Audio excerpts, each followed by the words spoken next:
Welcome to Microsoft Access 2010 Advanced, which sort of means you know something already and hopefully you're quite good.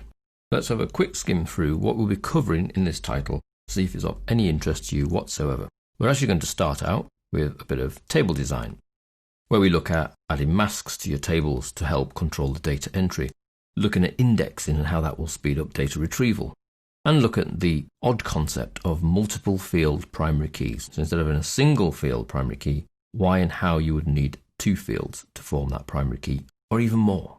We then move on to advanced queries, looking at parameter queries, cross-tab queries, power of the subquery, and even how to write and edit the SQL yourself directly. Action queries then follow suit. Hopefully you will have come across action queries already. We just take things a little further with these, looking at the update query, append query, and delete query. So the action queries that will actually make changes to the data in your database. Moving on swiftly then to form design, and obviously enhancing the basic form design that you get if you use the wizard. The wizard effectively is banned in the advanced chapter.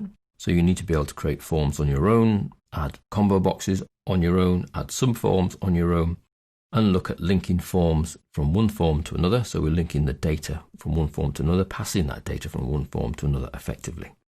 After forms, we're on to advanced reports. Again, no wizard, building them yourself, looking at adding charts and graphs and sub-reports in here as well. And then the big section really, macros. Adding macros to your application to help automate tasks or to carry out multiple tasks in one click. We even look in this section at the two special macros, the AutoExec macro and the AutoKeys macro. Then we explore a number of utilities that you get with Access 2010 and another area that is completely different to previous versions of Access, and that is dealing with the security.